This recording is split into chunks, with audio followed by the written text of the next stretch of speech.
Al-Baqarah. Surat ini terletak setelah surat Al-A'raf ya dalam urutan di Al-Quran. Kemudian terdiri dari 75 ayat. Yaumul Furqan. Yaumul Furqan artinya hari pemisahan antara kebaikan atau kebenaran dengan keburukan. Waqad anzalat hadhihi surah ba'da ghazwati Badrin lita'qibi 'alaiha lidzalika sammaha ba'du ulama surata Badrin. Jadi surat Al-Anfal ini turunnya itu setelah perang Badar. Kemudian beberapa ulama menyebutnya sebagai surat Badar. Wa ghazwatu Badrin hiya awwalu ma'rakah fil Islam, dan perang Badar merupakan perang pertama dalam Islam. Wa sammaha Allah Ta'ala fi hadhihi surah yaumul furqan li'annahu al-yawm alladhi farraqa Allah bihi bainal haqq wal batil.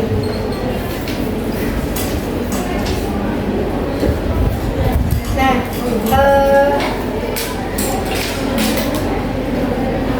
Allah menyebutkan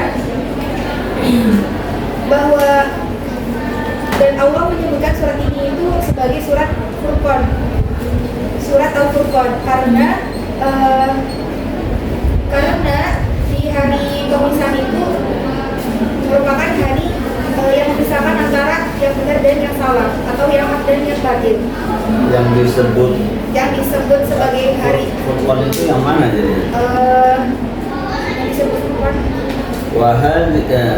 Wa sammaha Allah Ta'ala fi hadhihi surah biyaumil furqan. Yang disebut dengan yaumil furqan yang mana? Yang disebut surah Al-Anfal. Oke, ini bukan nama surat, bukan surat Al-Anfal dari suratul Furqan, bukan. Disebutkan dalam surat Al-Anfalnya. Ini kembalinya ke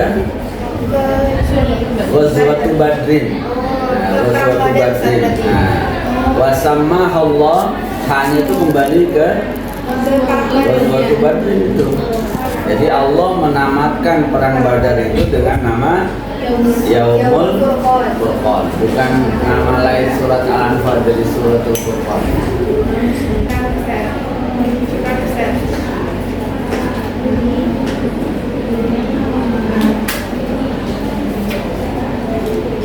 Li'annahu al-yawmul ladzi farraqa Allahu bihi bainal haqq wal batil, karena hari itu adalah hari di mana Allah membedakan antara hak dan batil.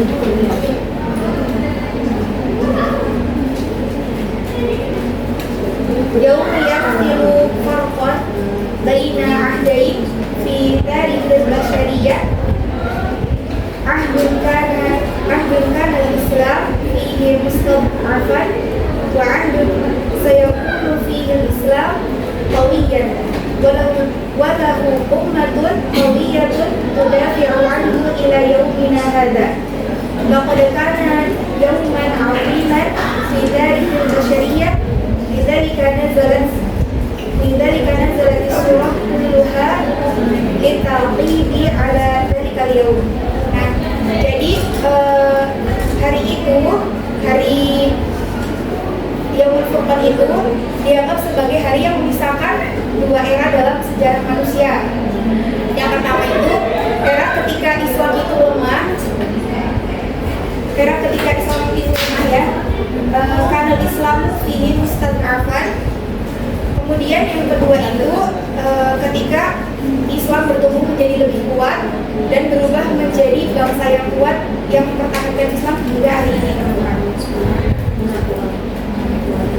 Hari itu adalah hari yang agung dalam sejarah manusia. Oleh karena itu, lidzalika nazala surah kulluha litaqibi ala dzalikal yaum. Oleh karena itu, seluruh surat ini diturunkan untuk memberikan komentar tentang hari itu, tentang Ghazwat Badrin ya Ustaz. Ya, al-yaum di situ diartikan hari peperangan Badar.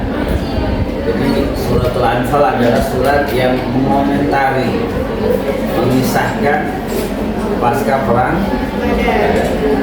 Kemudian kita lanjut ke sayyi'atul abrar, kesalahan orang-orang yang beriman.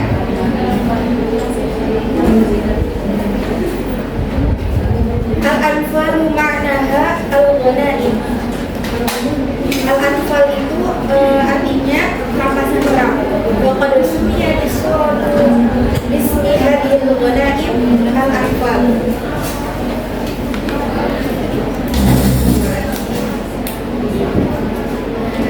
Jadi Al-Anfal itu artinya rampasan perang, berarti rampasan perang, dan surat ini dinamai dari rampasan perang ya. Diambil dari ini, dinamainya sebagai surat Al-Anfal atau rampasan perang. Bagi sahabati ta'liqu latifun ala suratil Anfal. Selanjutnya teman halaman 126. Fa innahum yaqulun fina nahnu ma'syar ashabi Rasulillah nazalat suratul Anfal. Hina ikhtalafna 'ala an-nafli wa sa'at fihi akhlaquna wa laysa su'al khalqi alladhi yatahaddathuna 'anhu huwa alladhi na'rifuhu al-yawm walakinna 'arafu 'an ikhtilafihim bidzalika li'adimi adabihim wa tawadhu'ihim. Para sahabat Nabi SAW memberikan komentar tentang surat ini. Mereka mengatakan itu karena kami para sahabat Nabi bahwa surat Al-Anfal itu diturunkan ketika kami berselisih tentang rampasan perang dan berperilaku buruk. Tapi keburukan yang dimaksud di sini itu bukan membicarakan seperti yang kita pikirkan ya teman-teman. Tapi mereka menyampaikan ketidaksetujuan dengan sikap mulia dan kerendahan hati. Seperti yang kita pernah dengar cerita tentang berebut antara pasang perang ya teman-teman. Kemudian selanjutnya kita ke Qawaninun Nasri Maddiyatun wa Rabbaniyatun. Inna surata tatahaddatsu 'anil qawanin allati ta'tamidu 'alaiha an-nasr. Ketentuan untuk kemenangan secara duniawi dan secara dari apa sih? Madiyah Duniawi dan secara Robbani ilahi. Dan surat ini membahas prinsip-prinsip yang mendasari kemenangan. Wahada yakni anna linnasri sababaini hamaini. Dan demikian ada dua faktor utama yang mengarah pada kemenangan. Yang pertama itu ada yang nomor satu ya teman-teman, al-yaqinu bi anna an-nasra min 'indillah azza wa jalla. Jadi yakin atau keyakinan bahwa kemenangan itu hanya berasal dari Allah. Sebagaimana Allah berfirman, "Wa man nasru illa min 'indillah." Ada pada surat 10 ya, itu 101 salah. Di ayat 10 teman-teman. "Wa man nasru illa min 'indillah." Dan sama sekali tidak ada kemenangan di mana kecuali dari ketentuan Allah, kecuali dari sisi Allah. Kemudian yang kedua, al-akhdhu bil asbabi wasa'il jadi litaqribi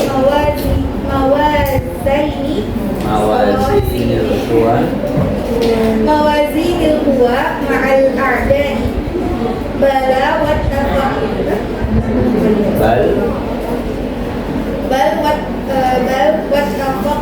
watafawuqu alaiha in kana dhalika mumkinan wa wada'ul khuttatu wadirasati wa kullu ma lahu ta'thirun maddiyun 'ala an-nasri.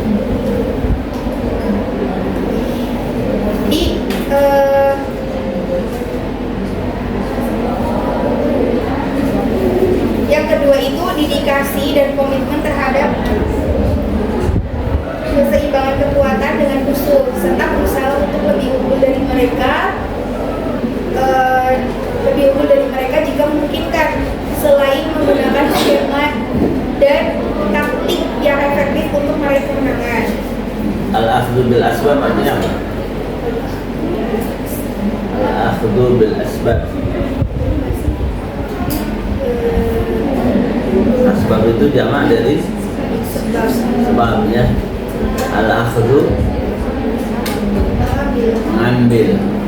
Jadi tetap mencari, mengambil sabab-sabab untuk bisa mendapatkan kemenangan. Jadi ikhtiar tetap perlu nggak? Perlu. Jadi jangan hanya berdoa aja. tawakal kemudian tidak melakukan apa-apa. Tawakal juga keyakinan bahwa kemenangan dari Allah, tapi tetap perlu usaha ya. Fahadi surah tuhaqqiqu mafhumul tawakkal bi anna tawakkal bi Bi an nukina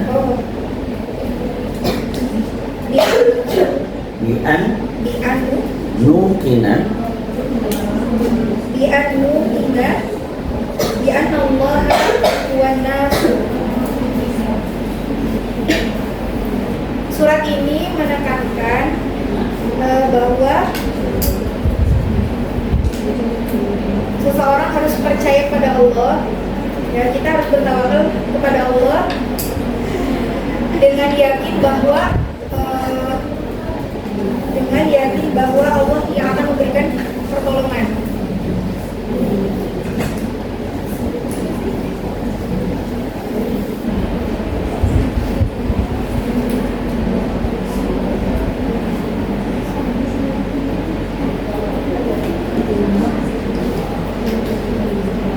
Allah Subhanahu wa taala berfirman pada ayat 53 yang artinya sesungguhnya Allah tidak mengubah keadaan suatu kaum hingga mereka mengubah keadaan diri mereka sendiri. Nah, jadi di ayat ini menunjukkan bahwa Allah adalah satu-satunya sumber dan penyebab dibalik setiap kemenangan. Oleh karena itu kita harus ingat bahwa kemenangan itu bergantung pada upaya manusia, dan dengan demikian kita harus tahu bahwa kemenangan melibatkan baik pekerjaan maupun takdir dari Allah. Jadi maksudnya itu untuk meraih kemenangan itu kita gak cuma bertawakal, tapi kita juga berikhtiar dengan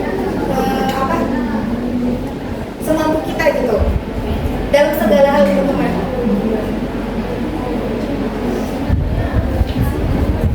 Kita lanjut ke halaman 127.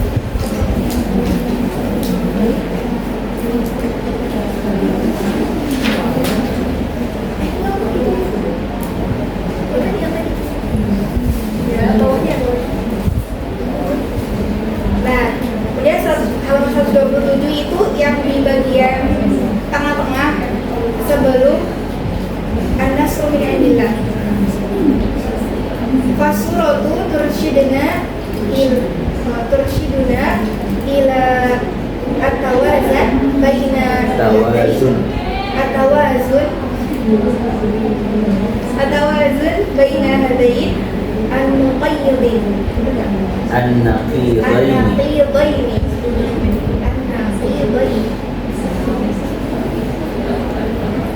an nu'mina bitadbirillah awalan wa anna bahatha an syurutil madiyah li tahqiqin nasri.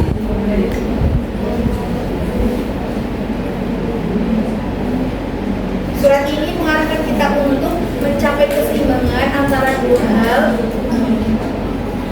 Yang pertama yaitu kepercayaan kepada takdir Allah itu harus menjadi dasar yang utama dalam. Kemudian yang kedua itu ikhtiar kita dalam memenuhi persyaratan duniawi untuk meraih kemenangan. An-nasru min indillah. Tabda'u surah bisu'ali yas'alunaka 'anil anfal. Ay yas'aluna 'an kayfiyati taqsimul ghanaim. Surat ini dimulai dengan sebuah pertanyaan. Dalam firman Allah, mereka bertanya kepadamu tentang harta rampasan perang. pada ayat 1. Kemudian atau ayat saluna an kaifiyati taqsimul ghanam, atau pertanyaan taqsimul ghanam.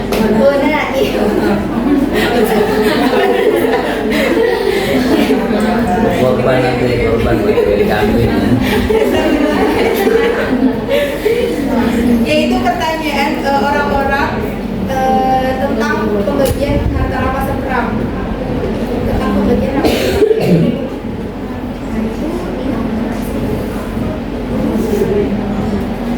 Lebih lengkapnya ayat 1 ada di bawahnya ya teman-teman. Ya selalu naka'il anfal sulil anfalullah wa rasul fattaqullaha wa aslihu dzata bainikum wa athi'ullaha wa rasul in kuntum mu'minin.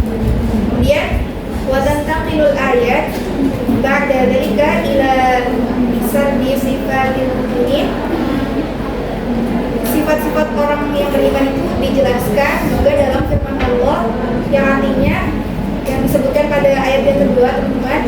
Innamal mu'minuna alladzina idza dzukirallahu wajilat qulubuhum.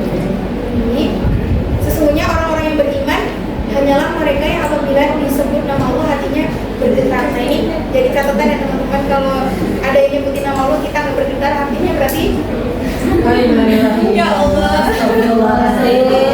Ini di surat Al-Anfal yang paling sangat membuat Anda sendiri pas mempelajari bagian surat Al-Anfal ini itu ayat 2, bagian yang paling menusuk karena ketika ada yang menyebutkan Allah, pokoknya nama Allah gitu, itu kita nggak bergetar, bahkan tidak merasa rindu. Ya Allah, apa sih? Pengen rasanya pengen ketemu sama Allah gitu ya, itu dipertanyakan teman-teman. Kemudian Coba kenapa kira-kira kok nggak bergetar? Ada bisa jadi mungkin berbanyak maksiat.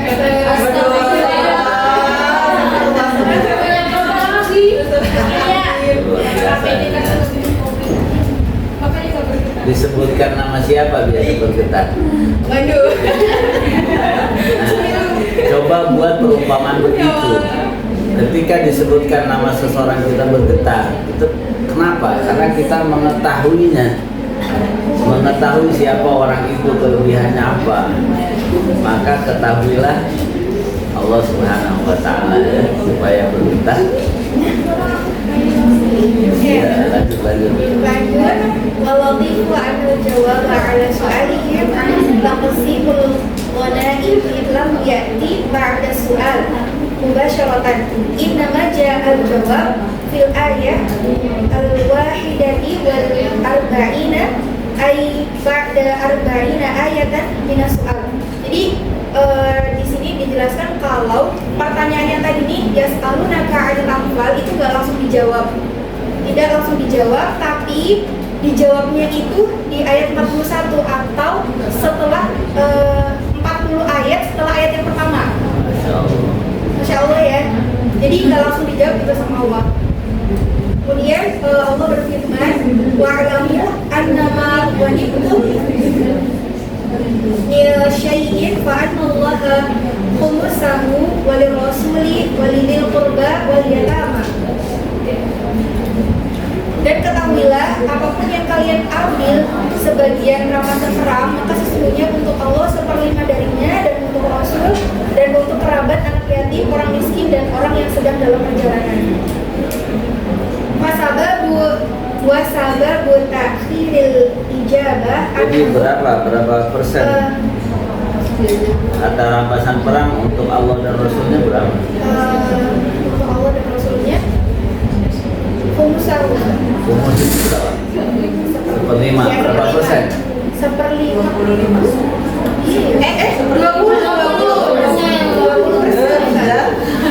Sana dapat onta harganya 20 juta. Untuk Rasulullah berapa? 20 juta berarti 4. 2 juta. 4 juta. Juta ya. Masya Allah. Jadi sebenarnya kebayang dengan aturan Allah, Rasul itu sebenarnya berhak untuk mendapatkan uang banyak. Karena setiap harta rampasan perang yang diambil oleh para sahabat 20%-nya untuk dan Syiah. Kalau Syiah itu menjadikan ini sebagai dasar zakat mereka. Jadi zakat mereka itu orang-orang Syiah karena itu mereka banyak uangnya, itu 20% diambil dari ayat ini. Jadi zakat mereka bukan 2,5% seperti kita. 20%. Karena mereka menganggap hasil pekerjaan itu sama seperti harta rampasan perang.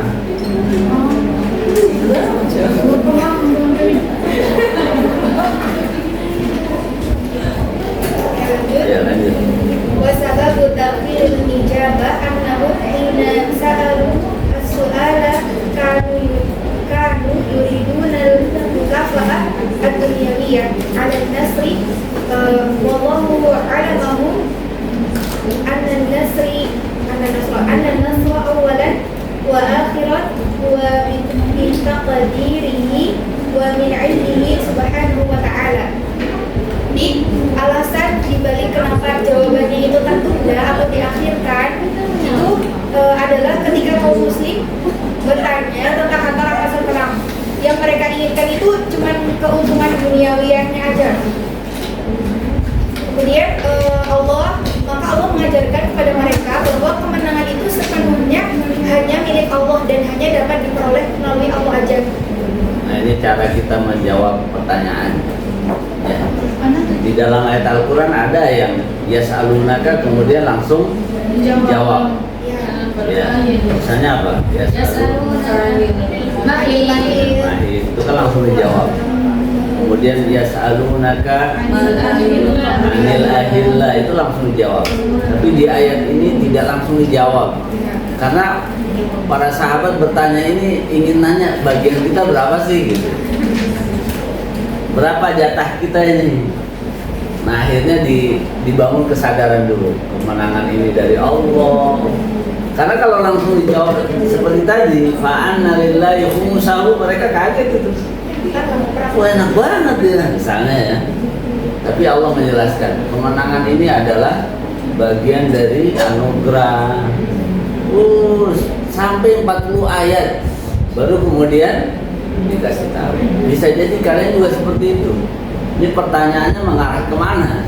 Kalau pertanyaan untuk kewajiban agama, silahkan langsung dijawab. Tapi kalau hal-hal yang terkait dengan ukuran dunia dan lainnya, perlu dibangun kesadaran dulu, supaya nanti ketika diberikan jawaban mereka sudah siap menerimanya. Nah itu ya, bisa kita contoh ya. Ada pertanyaan yang bisa langsung dijawab, tapi ada juga pertanyaan yang mungkin jawabannya perlu waktu ya, perlu menyampaikan wawasan terlebih dahulu sebelum dijawab. Lanjut. Maka menjawab halaman 128. Maka menjawab Al-Mabda'i ala su'alihim Qulil anfal lillahi wa rasul. Di ayat 1 di jawaban atas pertanyaan mereka, itu jawaban awal atas pertanyaan mereka ada pada firman Allah, katakanlah harta rampasan perang itu kepunyaan Allah dan Rasulnya. Walaysa lakum minha syai'un. Yang menunjukkan di harta rampasan itu bukanlah milik mereka. Kemudian wadalika min lutfil Qur'ani fi tarbiyati bi sorfi anzorihim adil anfali bi tarsikhi qawanini dan nasri awalan. Jadi di sini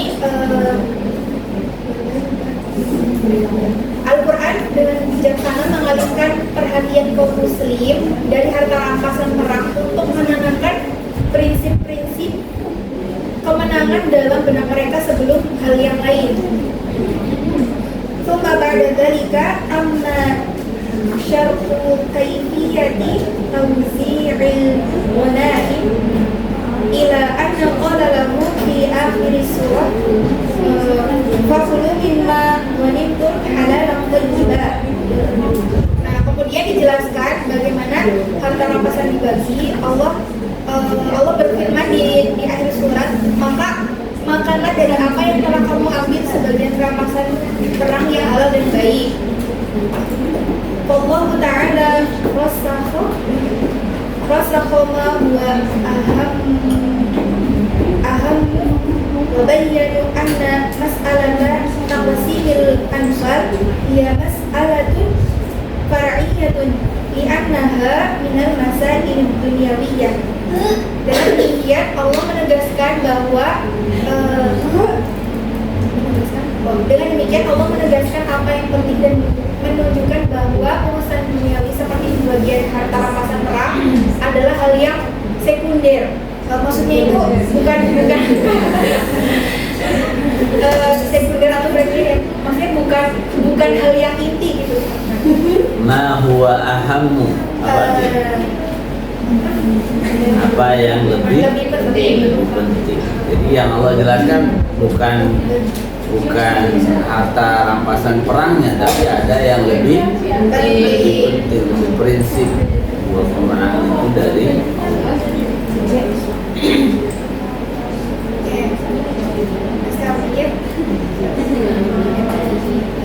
Inna surata tanqasimu ila nisfain. Yang pertama itu al-qismul awal, kita langsung aja ya teman-teman biar singkat. Langsung ke al-qismul awal, wa man nasru illa min indillah. Jadi surat ini dibagi menjadi dua bagian. Bagian yang pertama itu tentang yang ada pada ayat 10 dan tidak ada kemenangan kecuali dari Allah. Wa huwa yudhiru minallah ta'ala wa fadlahu 'alal mu'minina binasri. Di bagian yang pertama itu menunjukkan berkah Allah atas kaum muslim saat Allah membantu mereka meraih kemenangan. Itu ada 6 hal. Yang pertama ada tartibul ma'rukah, peraturan pertempuran. Qala Allah Ta'ala kama akhrajaka rabbuka min baitika bil haqqi wa inna fariqan minal mu'minina lakarihun. Allah Subhanahu wa taala berfirman, sebagaimana kamu membawamu Nabi Muhammad SAW keluar dari rumahmu dengan kebenaran, dan sesungguhnya segolongan dari orang-orang yang beriman itu benar-benar tidak menyukainya.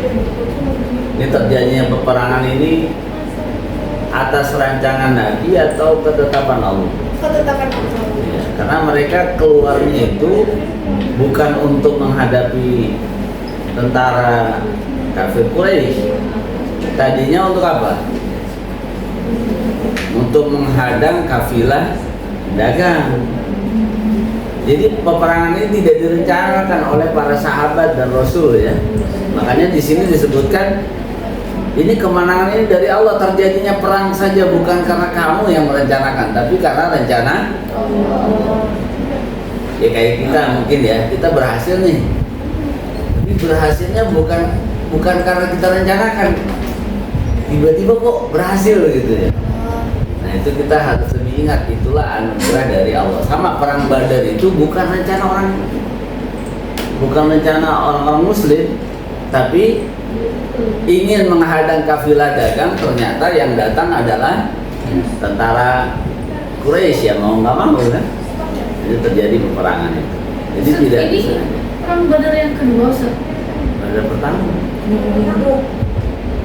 Badar yang kedua. Badar satu. Badar Subro sama Kubro kan Ustaz? Kalau ini Badar Kubro. Berdua tim Badar. Jadi yang disebut perang Badar ini. Jadi para sahabat itu tadinya ingin menghadap kafilah dagang.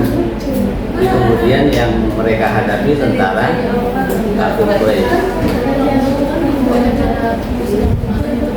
Ya. Al-kathir minal mu'minin lam yakunu yuriduna al-qital.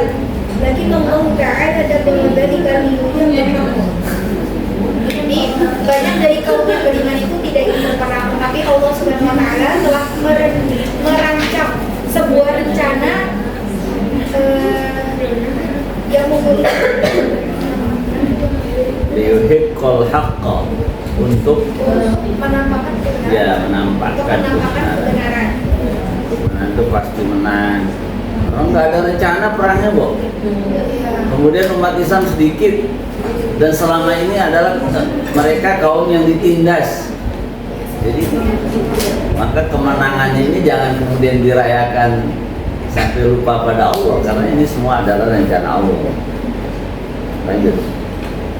Allah Subhanahu Wa Ta'ala berfirman pada ayat 7 hingga sampai ayat 8, yang artinya, dan sebagaimana Allah telah menjanjikanmu bahwa salah satu dari dua golongan itu akan menjadi milikmu, dan kamu menginginkan bahwa golongan yang tidak bersenjata itulah yang menjadi milikmu, tetapi Allah menghendaki untuk menegakkan yang benar dengan firman-Nya dan untuk memutuskan akan kaum kafir.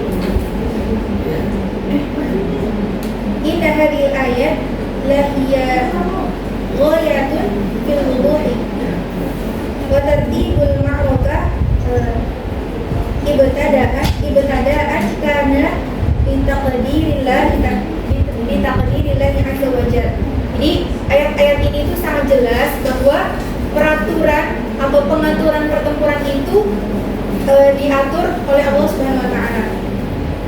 Jadi rancangan Allah perang Badar itu, bukan rencana Rasul bersama para sahabat. Karena mereka pengennya itu wa tawadduna anna ghayra dzati syaukati takunu lakum. Mereka pengennya ketemu kafir Quraisy yang gak bawa senjata. Tapi ternyata yang mereka temui adalah yang bersenjata. Jadilah perang. Kemudian yang kedua, al-i'dad nafsi lil ma'rakah. Persiapan fisik atau psikologi untuk pertempuran.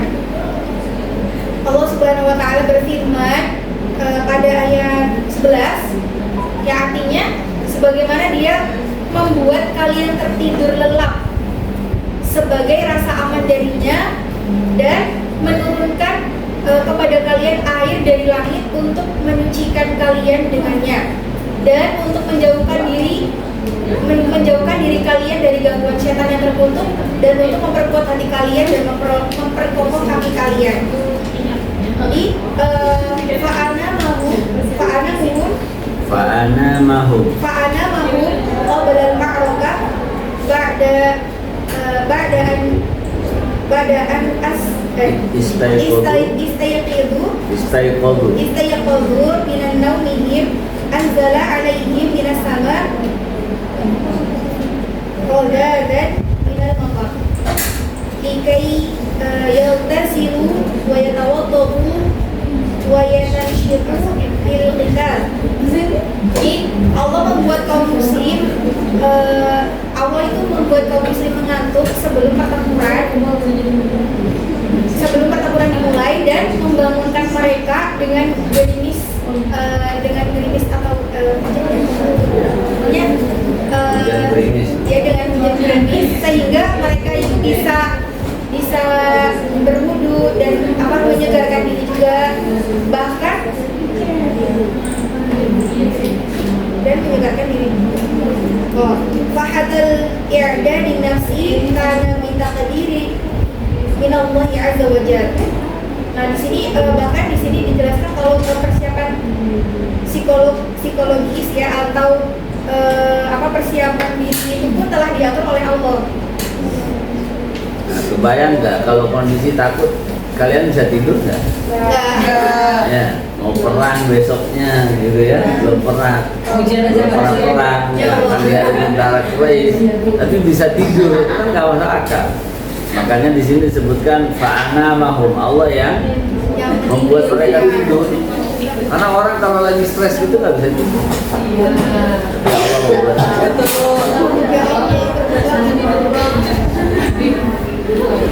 Oke, kalau lanjut ke pembahasan yang ketiga, kata jahizu,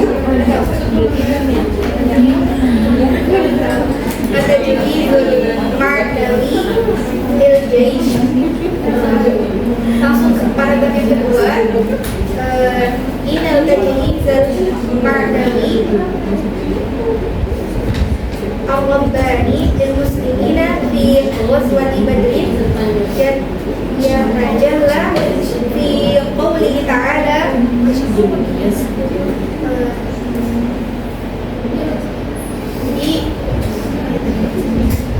Jadi di pembahasan yang ketiga ini itu tentang persiapan spiritual pasukan. Maknawi itu bukan spiritual. Maknawi itu kejiwaan ya, mental. Persiapan mental. Persiapan mental pasukan. Persiapan mental pasukan yang tadi kita coba itu, persiapan mental pasukan muslim diungkapkan ya dalam Al-Quran itu di ayat 43 sampai 44. Allah berfirman, sebagaimana Allah memperlihatkan mereka kepadamu dalam tidurmu sebagai sedikit, dan jika Dia memperlihatkan mereka kepadamu banyak, kamu pasti akan menjadi gentar dan kamu pasti akan berselisih tentang urusan itu. Tetapi Allah menyelamatkan, yaitu memberikan kemenangan kepadamu. Sesungguhnya Dia Maha mengetahui apa yang ada di dalam hati. Oh, ini maksudnya di sini tuh di dalam mimpi mereka apa dalam mimpi? Iya, mereka dibuat mimpinya ngelihat orang-orang kafir Quraisy itu sedikit. Insya Allah. Sedikit mereka itu ya. Kayak kalian lah mimpi kalau apa namanya, mimpi yang enak kan bangun segar kan. Tapi kalau mimpinya, kayaknya kebayang nih orang kafir pasti kudanya banyak, ontanya banyak. Mungkin bangun tidur udah lemas itu. Tapi Allah nggak buat begitu. Idh yurikahumullahu fi manamika qalila, sedikit itu. Sedikit ini. Ini persiapan mental. Jadi kalau udah ngeliat sedikit, mentalnya menjadi kuat ya.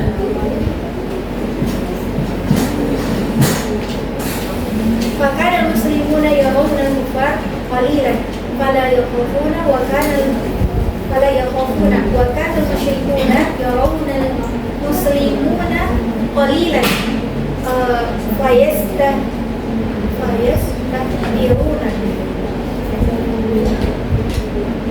Jadi pasukan muslim itu diperlihatkan jumlah kaum kafir sedikit agar mereka tidak panik dan tidak takut. Sementara kaum kafir diperlihatkan pasukan muslim itu sedikit juga agar mereka meremehkan kaum muslim gitu.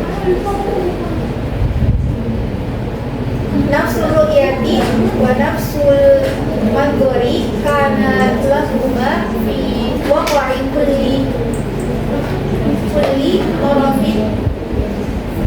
kulli tarfin atharun mukhtalifun. Fasubhana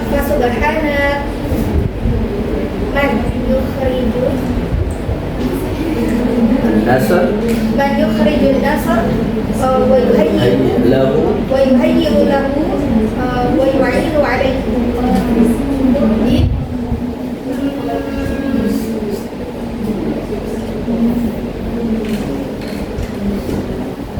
Jadi di sini dijelaskan kalau efek yang sama diterapkan pada pandangan yang sama, tetapi memiliki dampak yang sangat berbeda dari kedua sisi. Dari yang sama-sama diperlihatkan sedikit, tetapi tujuannya itu beda gitu. Dan segala puji bagi Allah yang memberikan kemenangan dan membantu kita dalam perjuangan. Ya. Kemudian pembahasan. Jadi orang kafir melihat orang Islam sedikit supaya nggak sungguh-sungguh perangnya. Nah, ini kecil nih, diremehkan. Orang Islam melihat mereka sedikit supaya optimis ya, dan bisa.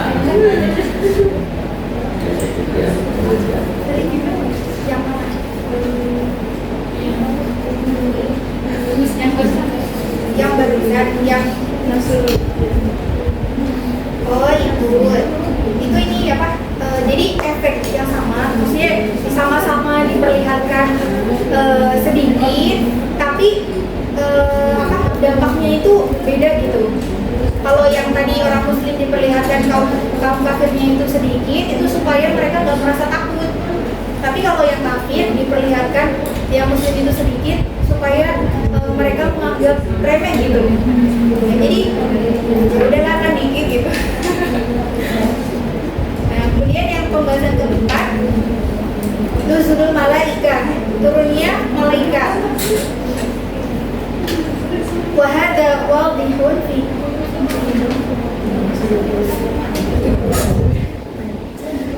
wa hadza wadihun fi qoulihi ta'ala, ayat 9 ya teman-teman, buat mempersiapkan waktu di ayat 9 sama ayat 12. Jadi turunnya malaikat itu sangat jelas dalam firman Allah. Allah Subhanahu wa taala berfirman, saat kamu mohon kepada Tuhanmu untuk pertolongan, maka Dia menjawabmu bahwa Aku akan membantumu dengan 1000 malaikat yang turun berturut-turut. Kemudian itu di ayat 9. Kemudian ayat 12-nya sebagaimana Tuhanmu mengungkapkan kepada para malaikat, Aku bersama kamu, maka teguhkanlah hati orang-orang yang beriman. Aku akan menanamkan ketakutan ke dalam hati orang-orang yang kafir. Maka peganglah kepala mereka dan pukullah setiap ujung jari mereka. Itu terkait turunnya malaikat. Jadi dalam perang Badar itu betul-betul Allah menolong kaum muslim dengan diturunkannya berapa ini? 1000 malaikat untuk membantu mereka. Makanya betul-betul kemenangan itu diraih karena Allah. Makasih Allah. Balik. Kemudian pembahasan yang kelima, makanul ma'rokah wa zamanuha, tempat dan waktu pertempuran. Tantaqilul ayat ila ma huwa ab'adu minal awamili an-nafsiyah. Wa hakama makanul ma'rokah kana bitartibi minallahi wal ayat, ayat 42 kan? Jadi ayat-ayat ini menjelaskan hal-hal yang selain persiapan psikologis gitu. Jadi pengaturan ilahi atau pengaturan Allah terkait lokasi pertempuran itu sendiri juga jelas gitu. Allah pilih di mananya gitu. Nah, seperti dalam firman Allah yang ada di ayat 42, saat kamu berada di tepi lembah yang lebih dekat, maka mereka di tepi lembah yang lebih jauh, dan rombongan berkuda berada di bawahmu. Dan jika kamu telah membuat janji, kamu pasti akan berbeda pendapat tentang waktu yang dijanjikan itu.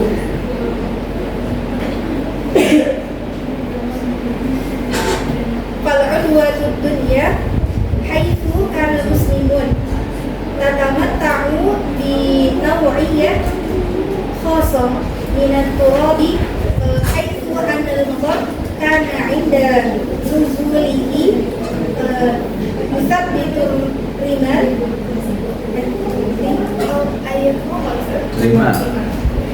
lima pasir tahta aqdamul muslimin. Jadi lembah yang lebih dekat itu kan tempatnya orang muslim itu tempat campnya muslim berada, yang memiliki kualitas pasir yang tanahnya itu lebih padat. Jadi ketika hujan turun tuh tanahnya padat. Nah, ketika hujannya turun itu akan membuat tanah jadi kokoh di bawah kaki orang-orang muslim. Di tempat pertempuran aja Allah udah atur gitu. bukan lumpur ya. Kalau lumpur bayang lah terjadi hujan, kemudian tertatih kemudian tadi. sepatunya lepas, kemudian kudanya nggak bisa bergerak ya. Nah, lanjutnya pembahasan yang keenam, falam taqtuluhu walakin Allah qatalahu. Allah Subhanahu wa taala berfirman, Itu turun untuk profil udwatul quswa.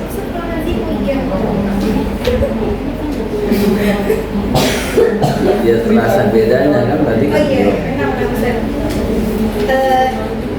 Lima Wa amma fil udwatil quswa wa amma fil udwatil quswa wa kana al-matar yusabbihu suhulan suyulan inda nuzulihi mimma yu'iqu harakata juludi kufar wa fursanihim. Jadi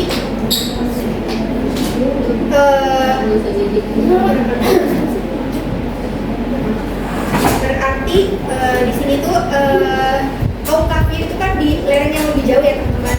Nah itu di tempat itu ketika hujan turun itu akan menyebabkan banjir yang akan menjadi penghalang bagi pasukan dari kaum kafir itu.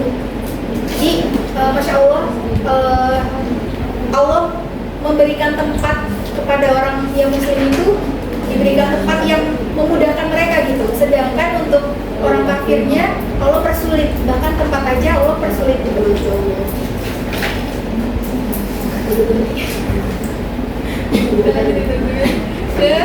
Pembahasan yang kedua, falam taqtuluhu walakin Allah qatalahu. Kamu tidak membunuh mereka, tetapi Allah yang membunuh mereka. Surat Al-Anfal ayat 17.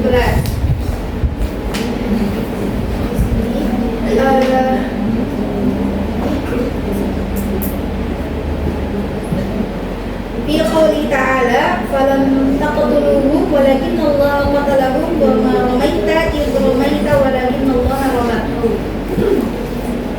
Maka bukanlah kamu yang membunuh mereka, tetapi Allah yang membunuh mereka, dan tidaklah kamu yang melempar ketika kamu lempar, tapi Allah yang melempar.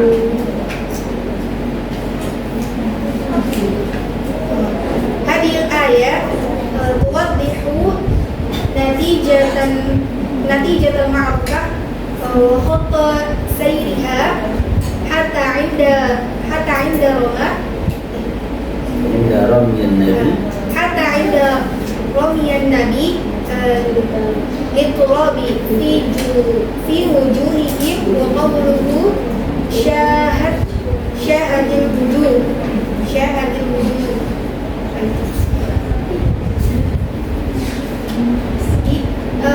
Ayat-ayat ini menekankan pentingnya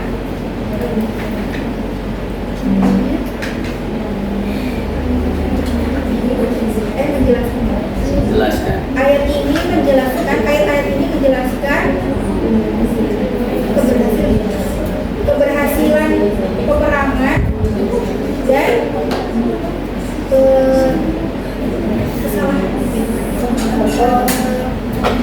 Khotta sayriha, sayrun kan perjalanan. Khotta itu tahapan-tahapan ya kejadiannya, tahapan-tahapan perjalanan. Berarti ayat ini menjelaskan tentang keberhasilan perang dan perjalanan menuju perang itu. Tahapan-tahapan ya. Tahapan-tahapan perang. Jadi kalau ini menjelaskan prosesnya. Kalau tadi kan tanahnya, mentalnya. Kalau ini saat terjadinya peperangan. Oh, saat terjadinya peperangan seperti ini.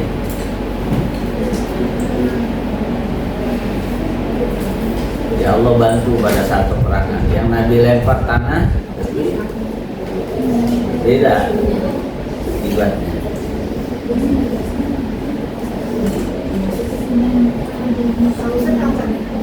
Syahadil wujuh tadi. Di situ yang apa ya, melukai atau menutupi menutupi wajah. Jadi Nabi hanya melemparkan tanah saja, tapi dampaknya besar karena yang melempar itu bukan Nabi, Ya Allah. tapi Allah. Ya mungkin kayak orang-orang Palestina ketika mereka melempar batu kok bisa dampaknya besar, itu kan bukan mereka. Karena secara manusiawi dampak melempar debu kan nggak ada. Lempar debu apa dampaknya dalam peperangan?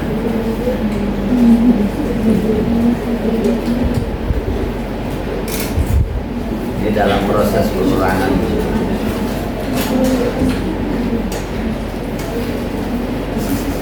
Kemudian Allah Subhanahu wa taala berfirman pada ayat 10. Waman nasru waman nasru illa min indillah. Tidak ada kemenangan selain dari Allah. Walihada kana Nabi sallallahu alaihi wasallam yawma ghazwati Badrin yad'u hatta dhahara bayadu ibtihi wa waqa'a rida'a an dhahrihi sallallahu alaihi wasallam wa kana Abu Bakr radhiyallahu an yaqulu lahu hawwin 'alaika ya Rasulullah. Di sini tidak heran Nabi SAW terus berdoa dengan sungguh-sungguh kepada Allah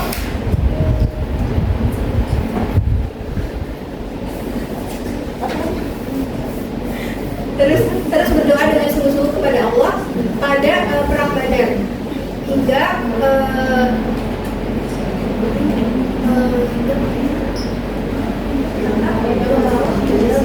Beliau berdoa mengangkat tinggi tangannya. Sampai kelihatan. Jadi tanda keseriusan Nabi ketika di perang Sampai Badar. pakaiannya turun. Ya, terus saking tingginya terlihat. Ya. Kemudian sorbannya juga jatuh. Saking. Oh iya, semua orang melihat, semua orang Jadi Nabi SAW itu terus berdoa dengan sungguh-sungguh kepada Allah di perang Badar itu dengan mengangkat tangan setinggi-tingginya sampai hingga pakaiannya itu turun dari bahunya dan semua orang melihat setiapnya. Nah, sampai Abu Bakar radhiyallahu anhu berkata kepada beliau, tenanglah wahai Rasulullah. Karena Rasul kan takut ya, kalau kalah ini gimana ini? Kayaknya Islam akan hancur kalau sampai peperangan ini kalah, banyak yang meninggal, kebayang begitu ya. Makanya Rasul berdoanya luar biasa dan itu juga menjadi teladan bagi orang yang berdoa boleh mengangkat tangan tinggi-tinggi, tanda kesungguhannya dalam berdoa. Karena kalau sholat isqa itu biasa begitu, imam atau khatib dia mengangkat tangannya tinggi.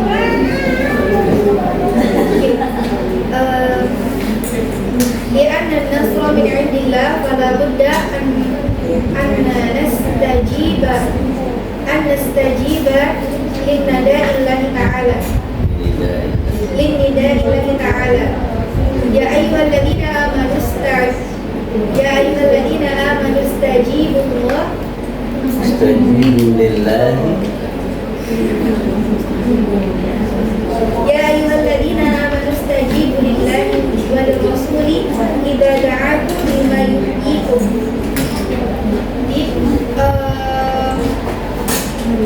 Sesungguhnya kemenangan itu datangnya dari Allah. Seseorang harus menjawab panggilannya dan di firman Allah ayat 24 ini Allah berfirman, wahai orang-orang yang beriman, penuhilah panggilan Allah dan Rasul ketika dia menyerumu pada sesuatu yang menentukan. Ya kalau untuk kita kesuksesan itu dari Allah, maka penuhilah panggilan Allah, sholat di waktu. Kesuksesannya. Lanjut pembahasan bagian 2-nya oleh Kak. Bismillahirrahmanirrahim. Langsung aja teman-teman. Ini lanjutan dari pembagian yang kedua. Tadi kan yang pertama ya yang dijelasin sama Ade, ini yang kedua. Hadis musani wa'iddu lahum mastata'tum. Ini ada di ayat 60. Wa'iddu lahum mastata'tum ini potongan dari ayat 60. Yang pertama ada ahamiyatul akhdi bil asbabi wa atharu dzalika 'ala an-nasr. Yang pertama ada ini ahamiyatul akhdi bil asbabi wa atharu dzalika 'ala an-nasr. Maksudnya apa? Yaqulullahu ta'ala wa'iddu lahum mastata'tum min quwwah. Inna hadhil ayah wadhihatun jiddan fi bayani hadzal ma'na. Wa'iddu lahum mastata'tum min quwwah. Siapa yang wa'iddu lahum? A'iddu artinya apa? Menyiapkan kan?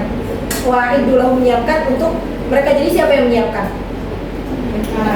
Pasukan orang muslim atau Allah yang menyiapkan?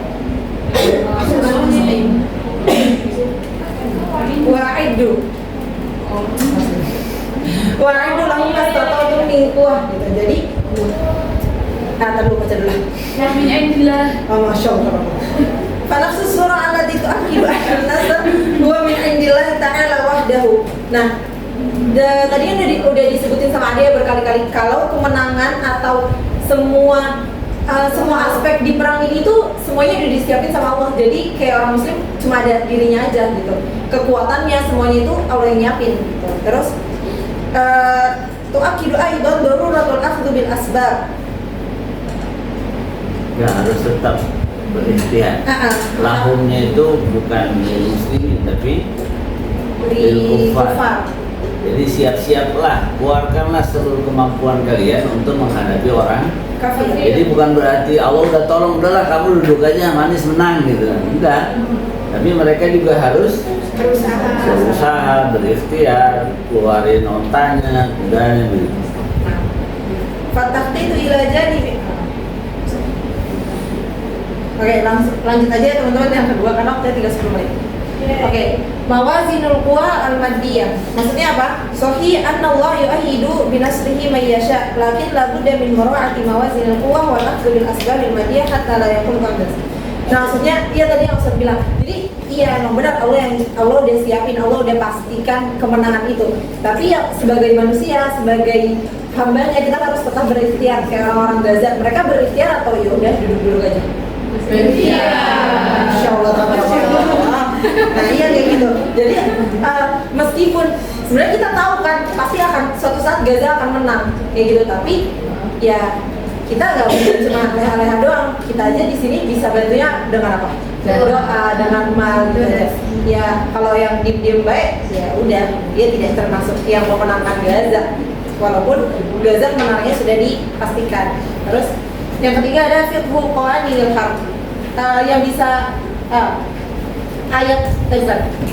Bagian ketiga ini maksudnya ada fikihnya. Perang itu tuh ada adabnya. Perang itu ada fikihnya gitu maksudnya. Mana tadi? Wa tushirul ayat ba'da dzalika ila sabab min asbabi hazimatul musyrikin fil ma'arakah. Nih di ayat 65 wa iyyakum minkum mi'atu yaghlibu alfan minal ladzina kafaru bi annahum qaumun la yafqahun. Ay la yafqahun al-asbab allati taj'alun nasra khalifahum wa la yamlikuna jadi mana ya Ustaz? Yafqahun al-asbab. Mereka orang kafir itu nggak tahu cara memenangkan peperangan. Kalian ini udah diajarin gini-gini, keluarkan seluruh kemampuan, kemudian apa. Nah mereka itu nggak paham. Walaupun jumlahnya banyak, kalau nggak paham kalah. Kayak kita ini, taruhlah dalam setiap pemilihan misalnya, ternyata orang yang komitmen keislamannya tinggi justru nggak menang. Kenapa? Karena kita tidak paham bagaimana mendapatkan kemenangan. Ternyata orang-orang muslim bisa dibayar pakai sembako, bisa dikasih duit gitu kan. Tapi mereka mau tuh, pemimpin saya harus muslim gitu. Tapi ternyata mereka nggak tahu bagaimana cara mendapatkan kemenangan. Maka dalam peperangan kita harus tahu juga bagaimana meraih kemenangan. Jadi yang keempat ta'atullah wal ukhuwah fillah. Maksudnya wal ukhuwah fillah apa? Ini kayak kita nih bisa dalam karena Allah. Jadi dalam peperangan, maksudnya dalam perang Badar ini kan nggak sendiri-sendiri ya kalau perang. Kalau sendiri-sendiri ya mati semua gitu. Jadi maksudnya di surat ini menjelaskan juga tentang kalau perang itu butuh taat kepada Allah dan ukhuwah di dalamnya kayak gitu. Di ayat 46 ati Allah wa rasulahu wa la tanazau. Wa la tanazau itu apa? Tanazau itu artinya apa? Bertengkar gitu saudara. Nah, jadi jangan bertengkar. Nih yang lagi bertengkar sama teman, nah jangan contoh. Wa la tanazau fatafshalu. Nah, fatafshalu wa tadhhabu rihukum wasbiru innallaha ma'as sabirin. Nah, wa la tanazau fatafshalu wa tadhhabu. Kalau kalian bersatu orang apa nih? Kalau orang mukmin bersatu, orang kafirnya kan akan kalah. Wala tanaza'u fatafshalu. Kalau kalian bertengkar, kalian kalah. Betul. Iya. Gagal. Kalau kalian bertengkar, kalian fatafshalu, akan gagal, akan kalah. Jadi yang lagi berantem sama temennya tolong baikan, nanti kalah. Oke. Terus yang kelima ada tarkul riya wal ujub. Tarkul riya wal ujub. Udah tahu dong riya dan ujub itu apa? Riya itu apa? Kalau riya itu pamer, kalau ujub sebenarnya riya pamer ya. Iya, riya itu ingin dipuji gitu kan. Bukan pamer juga coy di sini.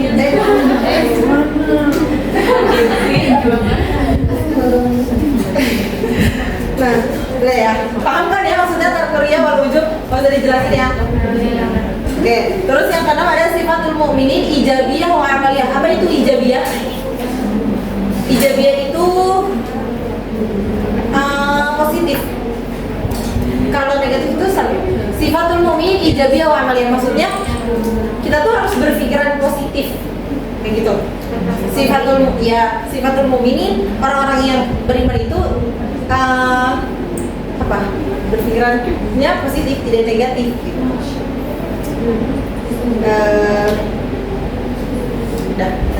Udah ya, ini paham ya teman-teman? Paham ya?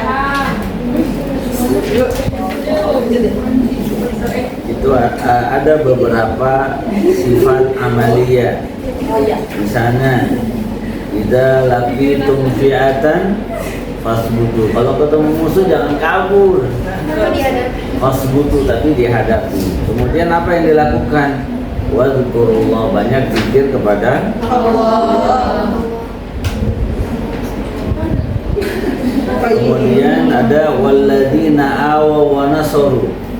Ada yang membantu, ada muhajirin, ada ansor yang saling bersatu. Nah itu ya harus dimiliki ya. Itu namanya sifat amaliyah.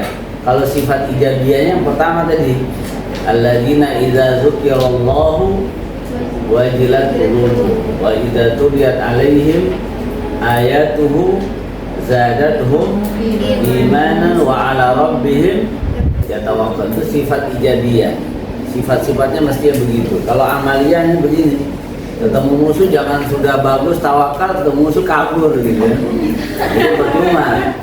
Ijabiyahnya bagus, amaliyahnya kabur ya. Kalau begitu. Terus. Oke, lanjut. Gimana sumiyat as-surah bil anfal? Kenapa dinamakan surat Al-Anfal? Ya, Innal anfal wa hiyal ghanaim. Maksudnya Al-Anfal itu artinya ghanaim. Apa tadi ghanaim? Kalau kambing ghanam. Ya isyarah di dunia. Wal waqi anal muslimin ba'da ghazwati Badar ikhtalafu wa dabbat bainahum asyahna. Wadabat mamur. Ya mereka saling iri. Nah, wadabat bainahum asyahna wa kadat al-ukhuwah an tadhi bisa babi dunia. Nah, loh. Masa gini, di surat Al-Anfal ini, jadi tuh di Ghazwa Badar kan itu pada berebutan apa? Bukan kan pada berebutan harta rampasan perang sampai padahal harta ini kan duniawi banget ya kayak gitu. Nah, tapi pada berebutan sampai ukhuwah antara orang-orang di sana, maksudnya antara kaum muslimin itu tuh hampir meregang gitu, hampir Berenggang. Ya pokoknya tuh hampir berantakan, hampir bercerai-berai gitu karena dunia kayak gitu. Ya. Astagfirullahaladzim. Allah Ta'ala min khilali hadhihi surah yuhadzirul mu'minin. Allah mengingatkan, yuhadzir ini tuh mengingat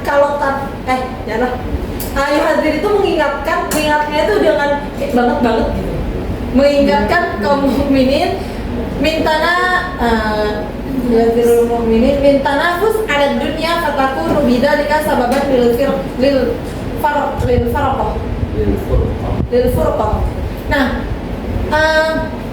sampai Allah tuh bilang yuhadzirul mu'minin, memperingatkan orang-orang mukminin untuk dari tanafus, berlomba-lomba alat dunia, berlomba-lomba untuk mendapatkan dunia. Karena apa? Karena sababan itu adalah sebab dari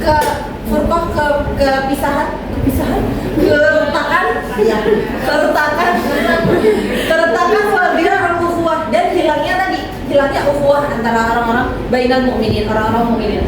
Mimma yadhi'u ihtimalul asbab al-madiyah wa robaniyah wa yusabbibul hazimah. Tahu apa makna hazimah? Makna hazimah itu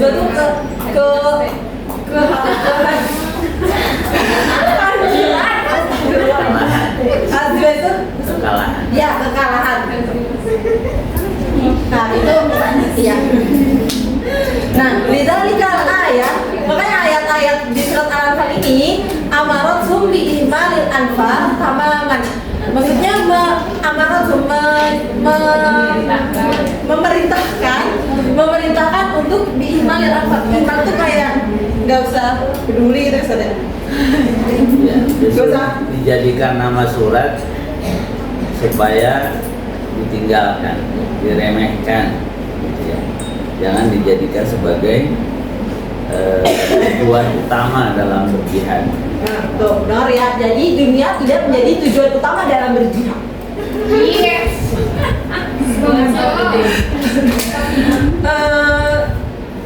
Udah. Belum dulu dan itu aduh buat belum. Ini masih nyambung ya. Pokoknya intinya jangan apa tadi aku bilang? Bukan aku, Ustaz yang bilang. Udah bilang kan tadi jangan menjadikan dunia sebagai tujuan berjihad. Nah itu intinya dari kenapa dinamakan surat An-Anfal. Nah ini nasu ahkamil miros. Nah ini adalah miros. Apa miros? Iya, warisan. Kenapa sejarah menghafal? Bukan warisan. Wa akhiran khutimatis surah binasi hukmul miros. Nah, jadi ditutup surat ini dengan hukum-hukum warisan. Kayak namanya lebih banyak. Hukmul miros alladzi kana muta'amilan bihi bainas sahabah wa huwa asal akhyar itu aqahu fillah. Kenapa ada hukum waris? Kenapa ada hukum warisan? Kenapa ini kira-kira hikmahnya kok dijelaskan hukum waris? Soalnya kan berarti nggak nyambung. Kalau lagi perang Badar kita hukum Karena saking ini saat ada di bawahnya. Fatwa waris bainal muta'akhir. Muta'akhir itu apa? Muta'akhir itu apa? Nah yang bersaudara. Karena marhalah mu'ak kota. Ya pokoknya intinya kayak gini ya. Ukhuwahnya orang-orang muslimin saat itu tuh kenapa sampai ada ayat miros ini, karena saking dalamnya litakmili ma'anil ukhuwah, saking dalam banget ukhuwahnya, sampai kayak ibaratnya kayak saking dalamnya tuh sampai bisa diwariskan nih hartanya kalau yang satu meninggal.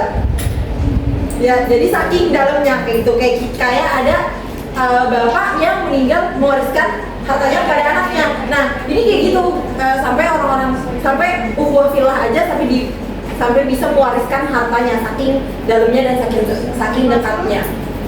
Kalau baca Nasru akan nanti ukhuwah min asbabihi iya, gimana Sob? Ya, awalnya Rasul kan mempersaudarakan antara kaum muhajirin dan sampai yang punya istri dibagi istrinya, yang punya tanah dibagi tanahnya.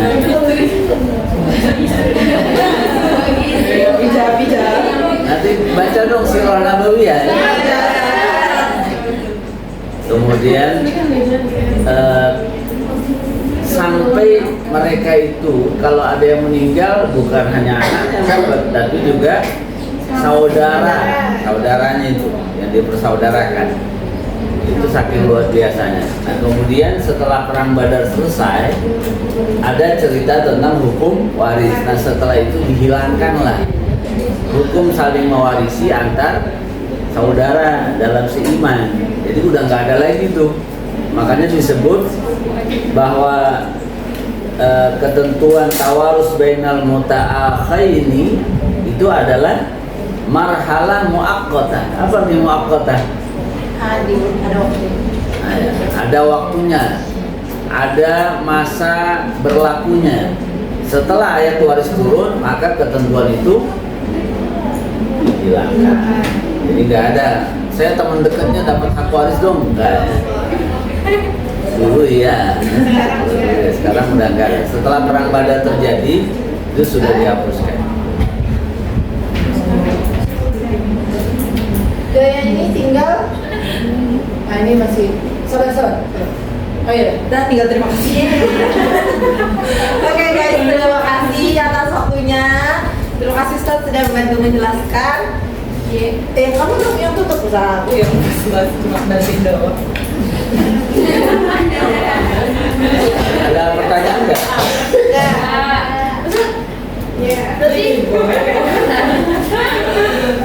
Berarti gimana berarti?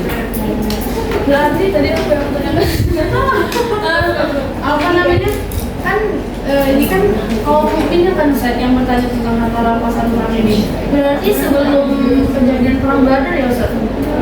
Ini setelah. Tadi dia bisa kalau rumah soalnya. Ini yang di depan bertanya, apalagi yang di belakang. Pertanyaannya bagus ya. Coba dilanjutkan dulu apa?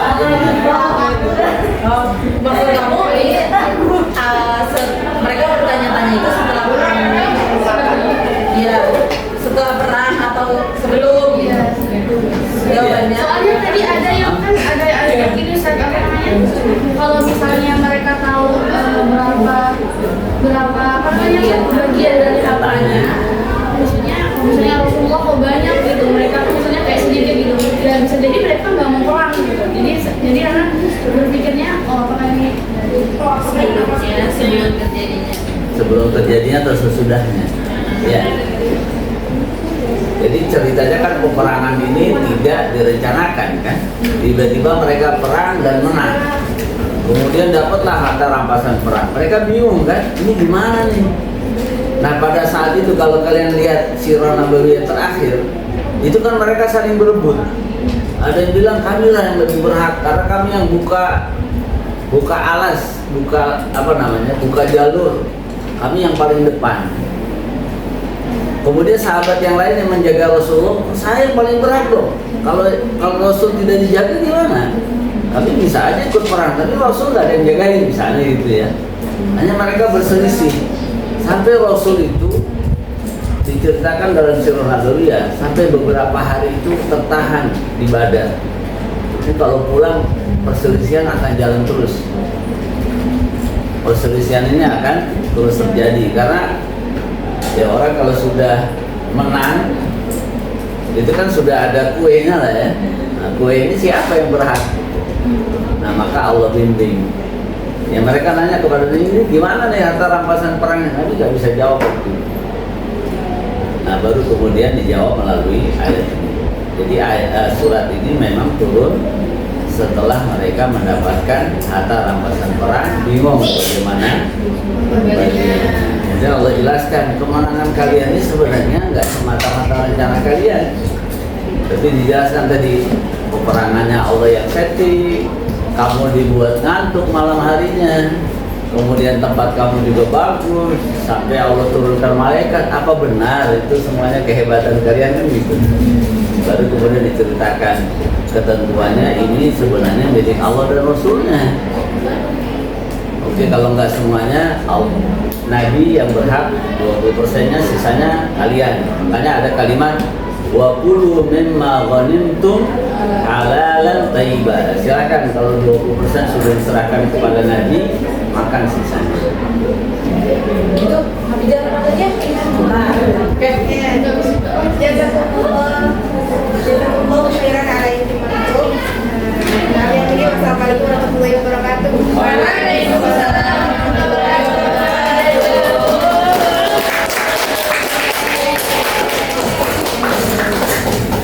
Setelah tahu model seperti ini, ketika baca surat Al-Anfal jadi beda nggak?